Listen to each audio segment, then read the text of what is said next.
Chers amis, tout d'abord, je tiens à vous remercier une nouvelle fois de nous avoir accordé votre confiance en faisant du Front National le premier parti de France. Soyez-en sûrs, nous serons dignes de cette confiance. Pendant ces 5 ans, mon principal souci sera de défendre les intérêts des Français dans cette gigantesque tour de Babel qu'est le Parlement européen. Que ce soit à Bruxelles ou à Strasbourg, j'ai l'impression d'être parfois au milieu d'une secte complètement coupée de toute réalité. Ce bateau ivre navigue au gré des vents, dirigé de concert par le tandem formé du PPE, cette fausse droite dont fait partie l'UMP, et des socialistes, assistés par leurs séides libéraux, écologistes et communistes. Ces groupes, qui font mine de s'affronter tous les 5 ans lors des campagnes électorales, sont en réalité complices et sont d'accord sur quasiment tous les sujets.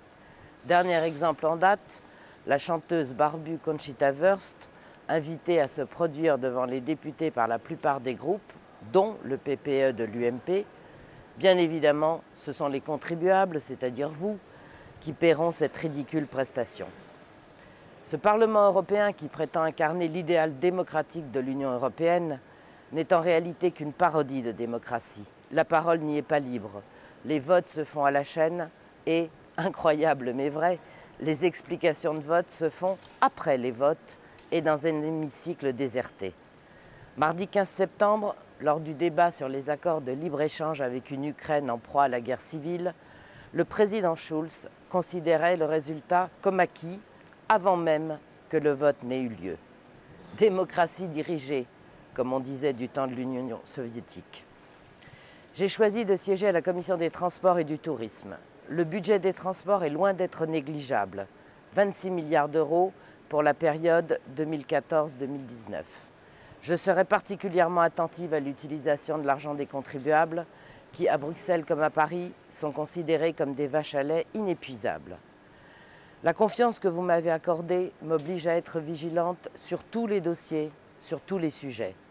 Parmi mes priorités figure tout d'abord la défense de notre souveraineté.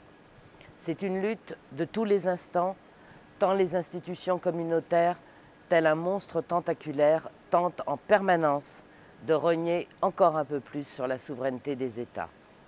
Je n'aurai également de cesse de défendre la famille et les droits fondamentaux de la personne humaine face au progrès de l'idéologie du genre et de l'indifférenciation. Je suis persuadée que le grand mouvement qui s'est levé l'an dernier en France contre le mariage homosexuel va désormais se transformer en une immense vague populaire appelant Marine Le Pen à la présidence de la République en 2017. Je serai évidemment présente à la grande manifestation prévue à Paris le 5 octobre prochain, car la défense de la nation passe aussi et d'abord par la défense de la famille. Elle passe aussi par la défense des plus fragiles piétinés par l'UMPS. Suppression de la demi-part fiscale pour les personnes veuves et pour les parents isolés. Aumône de 40 € pour les retraités touchant une pension inférieure à 1 200 €. Autant de mesures initiées par l'UMP et mises en œuvre par le PS, mais qui vont plonger encore un peu plus nos compatriotes dans une détresse sociale révoltante. De nouveaux Français vont rejoindre donc la cohorte des invisibles et des oubliés, évoqués si souvent par Marine Le Pen. Je veux leur dire de ne pas baisser les bras, qu'une flamme d'espoir doit briller dans leur cœur. Dans tous les domaines, ils sont au centre des préoccupations des députés du Front National. Gardez-nous votre confiance, nous en serons dignes.